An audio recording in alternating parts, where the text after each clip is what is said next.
Hello everyone, आज हम discuss करते हैं एक और न्यूज़ की। US launches deadly strikes against Islamic state in Nigeria, says Trump. तो स्ट्राइक्स की गई हैं इस्लामिक स्टेट्स के अगेंस्ट नाइजीरिया में, इसके बारे में हमें डिस्कशन करना है। US hits ISIS in cooperation with Nigeria as militancy increases। तो बेसिकली यूएस ने ISIS पे जो अटैक किया है, स्ट्राइक्स की हैं, उसके बारे में हमें डिस्कशन करना है। ISIS मुख्य रूप से Islamic state of Iraq and Syria को संदर्भित करता है, जो अल कायदा से उभरा एक हिंसक जिहादी आतंकवादी समूह है जो अपनी क्रूर रणनीति, वैश्विक खिलाफत स्थापित करने के लक्ष्य और ISIL या दाइश जैसे वैकल्पिक नामों के लिए जाना जाता है। हालांकि ISIS प्राचीन मिस्र की जादू, मातृत्व, उर्वरता की शक्तिशाली देवी को भी संदर्भित करता है, जो मिस्र की पुरानी कथाओं की प्रमुख हस्ती है। तो बेसिकली एक आतंकवादी समूह है, इसके ऊपर अटैक किया गया है। इसके बारे में हमने डिस्कशन करना है कि इसका क्या इफेक्ट पड़ेगा नाइजीरिया से कोऑपरेशन करके। अमेरिका का नाइजीरिया में ISIS पर सैन्य हमला दिसंबर 2025। अगर इसमें कुछ फैक्ट्स की बात करें तो घटना अमेरिका में नाइजीरिया में इस्लामिक स्टेट और अन्य जिहादिस्ट समूहों के ठिकानों पर हमला किया गया है, सैन्य हमला किया गया है। सोकोतो राज्य में उत्तर पश्चिम नाइजीरिया में जो है वहां पर इस पे अटैक किया गया है।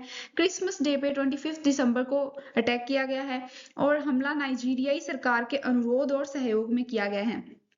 मतलब कि नाइजीरिया की गवर्नमेंट को का भी उनको सहयोग प्राप्त था और इसी कारण से हमला किया गया है ताकि उनको खत्म किया जा सके, आतंकवादी जो समूह है उनको। अगर हम देखें तो ये नाइजीरिया है और यहाँ सोकोतो स्टेट है, इसके ऊपर अटैक किया गया है। US strikes militants in Nigeria, African nation confirms hits on terrorist targets. आप इसमें देख सकते हैं कि कहाँ कहाँ हमले जो हैं किए गए हैं। प्रमुख अमेरिकी अधिकारी कौन कौन शामिल थे? डोनाल्ड ट्रंप अमेरिकी राष्ट्रपति, कार्यवाही का निर्देशन इन्होंने किया था। पिट हेगसेथ अमेरिका के रक्षा सचिव हैं। उद्देश्य था ISIS और अन्य जिहादिस्ट समूहों के ठिकानों को समाप्त करना और परिणाम था इनका। अमेरिकी अधिकारियों के अनुसार कई ISIS आतंकवादियों को मार भी गिराया गया है। तो बेसिकली आतंकवाद को खत्म करने के लिए नाइजीरिया सरकार के सहयोग से ये हमला किया गया है। अमेरिका का अगर हम इसका दृष्टिकोण देखें तो अमेरिका ने इसे शक्तिशाली और घातक हमला बताया है। मुख्य तर्क इसमें ISIS ने कथित तौर पर मुख्य रूप से क्रिश्चियन नागरिकों को निशाना बनाया था। नाइजीरिया को कंट्री ऑफ पर्टिकुलर कंसर्न घोषित किया गया था। हमला साझा सुरक्षा और खुफिया सहयोग के आधार पर किया गया था। मतलब खुफिया सहयोग था, इसके बारे में पहले किसी को कोई जानकारी नहीं थी और आतंकवादियों को गिराना उनका समूह था, आतंकवादियों के समूहों को गिराना उनका उद्देश्य था।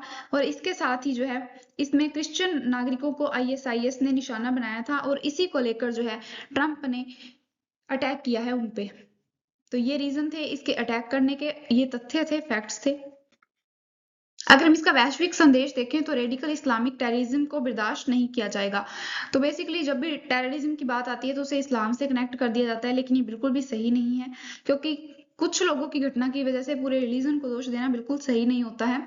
इसके साथ ही कुछ अगर हम घटनाओं की बात करें तो हाल ही में अमेरिका ने सीरिया में 70+ ISIS ठिकानों पर हमला किया है। तो इतने ठिकाने थे, उनके ऊपर अटैक किया गया है। वेनेजुएला पर तेल टैंकरों की ब्लॉकएड और ड्रग ट्रैफिकिंग हिट्स,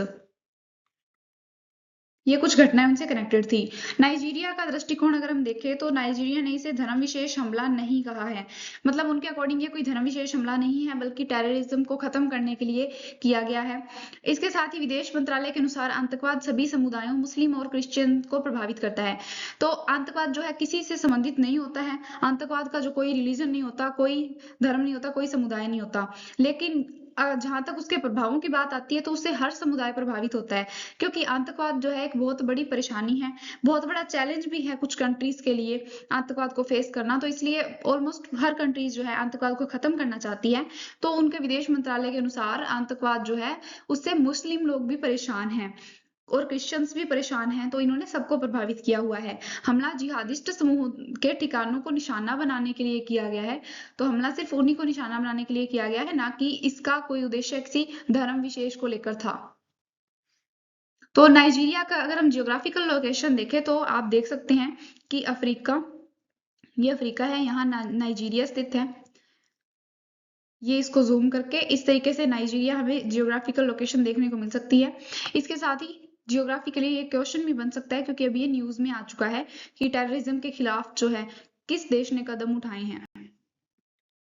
राष्ट्रपति बोला तिनुबू ने रिलीजियस टॉलरेंस बनाए रखने का दावा किया है। उन्होंने माना है कि इससे धर्म विशेष को नुकसान नहीं पहुंचाया गया है, उनका उद्देश्य केवल आतंकवादियों को नुकसान पहुंचाना था। नाइजीरिया ने अंतर्राष्ट्रीय सहयोग के लिए तैयार रहने और अपने क्षेत्रीय अधिकार को संरक्षित रखने की बात कही है। उन्होंने अपनी सॉवरेनिटी पर ध्यान दिया है, ना कि इसके साथ ही उन्होंने अंतर्राष्ट्रीय सहयोग बनाने की बातचीत कही है कि अगर उन्हें आतंकवाद को खत्म करना चाहिए तो अंतर्राष्ट्रीय सहयोग जरूरी है। धार्मिक पहलू और विवादों की बात करें तो ट्रंप ने कुछ अमेरिकी दाएं हाथ के सर्कल्स ने दावा किया है, मतलब कि राइट हैंड के जो लोग हैं उन्होंने दावा किया है कि क्रिश्चियन आबादी पर एग्जिस्टेंशियल थ्रेट है ये। इसके साथ ही ह्यूमन राइट्स ग्रुप के अनुसार मुस्लिम भी इससे प्रभावित है। तो बेसिकली टेररिज्म से हर कोई प्रभावित है, तो इससे कोई धार्मिक पहलू या धार्मिक विवाद नहीं जुड़ता है। नाइजीरिया का जवाब है कि हिंसा दोनों धर्मों पर हुई है, कोई पक्षपात नहीं है। जब कोई टेररिस्ट अटैक होता है तो वो किसी रिलीजन से कनेक्टेड नहीं होता। बेसिकली उनका उद्देश्य केवल नुकसान पहुंचाना होता है, लोगों को शांति भंग करना होता है, और वो सक्सेसफुली करते हैं। तो बेसिकली ये कोई धार्मिक मुद्दा नहीं है, किसी धर्म विशेष को जो है इसके अंदर टारगेट नहीं किया गया है। सुरक्षा और आतंकवाद का संदर्भ देखें तो मुख्य जिहादिस्ट समूह बोको हराम और Islamic State West Africa Province North East Nigeria में सक्रिय थे, इनके ऊपर अटैक किया गया है। इसके साथ ही जो नॉर्थ ईस्ट नाइजीरिया में ये सक्रिय थे। इसके साथ ही अन्य हिंसा देखें तो सेंट्रल नाइजीरिया में मुस्लिम हेडर्स और क्रिश्चियन फार्मर्स, भूमि और पानी को लेकर इनका विवाद था, तो यहाँ भी हिंसाएं होती थी। हाल के हमले देखें तो माइदुगुरी में मस्जिद पर सुसाइड बम, 5 मृत और 35 घायल। तो इस तरीके की घटनाएं कुछ हमें देखने को मिलती हैं। तो इससे हर कोई प्रभावित रहता है टेररिज्म से। अगर इसके आर्थिक प्रभाव देखें, नाइजीरिया जो है ओपेक का सदस्य है और वैश्विक तेल बाजार को प्रभावित कर सकता है। तो इसी वजह से नाइजीरिया में शांति बनाए रखना और नाइजीरिया के साथ सहयोग बहुत जरूरी है। वैश्विक प्रतिक्रिया, बाजार प्रतिक्रिया देखें तो म्यूटेड है, थिन हॉलीडे ट्रेडिंग है। पिछला उदाहरण है नवंबर 2025 में ट्रंप की चेतावनी के बाद नाइजीरियन डॉलर बॉन्ड्स गिर गए थे। ट्रंप ने चेतावनी भी दी थी, उसके बाद भी ये बॉन्ड्स गिर गए थे। अंतरराष्ट्रीय संबंधों की बातचीत करें तो यूएस नाइजीरिया सहयोग बाइलेटरल सिक्योरिटी कोऑपरेशन पे डिपेंड करता है। दोनों देशों में सिक्योरिटी को लेकर सहयोग है। Intelligence sharing, precision air strikes और जॉइंट प्लानिंग के माध्यम से ये अटैक किया गया है। मतलब नाइजीरिया का भी इसमें सहयोग था, नाइजीरियन सरकार के आदेश पर ऐसा किया गया है, उनके सहयोग से ऐसा किया गया। वैश्विक संदर्भ देखें तो अमेरिका ने पिछले हफ्ते सीरिया और कैरिबियन में भी सैन्य कार्रवाई की थी। तो इस तरीके की सैन्य कार्रवाइयां हमें देखने को मिलती हैं। नीति और कूटनीति देखें, पॉलिसी एंड डिप्लोमेसी इंप्लीकेशंस, तो यूएस डेजिग्नेशन, संभावित sanctions and diplomatic pressures, Nigeria में संतुलन, सॉवरेनिटी बढ़ाने के लिए, इंटरनेशनल कॉर्पोरेशन और इंटरनल सिक्योरिटी बनाने के लिए उन्होंने यूएस गवर्नमेंट के साथ बातचीत करी और इनके खिलाफ जो है अटैक करवाए। इसके साथ ही रिलीजियस नैरेटिव्स का असर फॉरेन पॉलिसी और ह्यूमैनिटेरियन इंटरवेंशंस पर भी पड़ता है, क्योंकि कुछ लोग इसे रिलीजन से जोड़ रहे हैं कि एक रिलीजन स्पेसिफिक को इसके अंदर टारगेट किया गया है, लेकिन ऐसा नहीं है 100%, क्योंकि उनका उद्देश्य केवल और केवल उनको नुकसान पहुंचाना था जो टेररिज्म से जुड़े हुए हैं। ट्रंप का दावा क्या है? ट्रंप ने कहा है कि अमेरिका ने आईएसआईएस पर हमला किया क्योंकि वे मुख्य रूप से निर्दोष क्रिश्चियन नागरिकों को मार रहे थे। तो उनके इस सेंटेंस से थोड़ा रिलीजियस व्यू शामिल होता है कि उन्होंने क्रिश्चियन नागरिकों को के बारे में सोचकर ही हमला किया है। उन्होंने बाकी नागरिकों को भी मेंशन करना चाहिए था कि टेररिज्म सबको प्रभावित करता है। उन्होंने नाइजीरिया को कंट्री ऑफ पर्टिकुलर कंसर्न भी घोषित किया था। इस दावे के आधार पर अमेरिकी राइट विंग मीडिया और कुछ चर्चों की रिपोर्ट्स है कि नाइजीरिया में क्रिश्चियन आबादी पर खतरा है, तो इसी खतरे को लेकर अटैक करवाया गया है। तो यहाँ थोड़ा रिलीजियस व्यू शो होता है। लेकिन अगर वास्तविक स्थिति की बात करें, रियलिटी चेक देखें इसका, तो ह्यूमन राइट्स ग्रुप और नाइजीरिया सरकार का कहना है कि जिहादिस्ट समूहों जैसे बोको हराम और आईएसडब्ल्यूएपी ने दोनों समुदायों मुस्लिम्स और क्रिश्चियन को प्रभावित किया है। तो उनके अकॉर्डिंग ये कोई रिलीजियस बेनिफिट को देख के नहीं किया गया है, या फिर इसके अंदर आतंकवादियों ने किसी एक समुदाय को परेशान नहीं किया। सभी जो मुस्लिम्स, इवन मुस्लिम्स भी जो है आतंकवाद से परेशान हैं। नॉर्थ ईस्ट नाइजीरिया में अधिकांश मृतक मुस्लिम्स हैं, लेकिन काफी मुस्लिम्स की डेथ हो गई है, तो इसी वजह से इसको रिलीजियस पॉइंट ऑफ व्यू दिया जा रहा है। सेंट्रल नाइजीरिया में मुस्लिम हेडर्स और क्रिश्चियन फार्मर्स के बीच झगड़े अभी भी जारी हैं।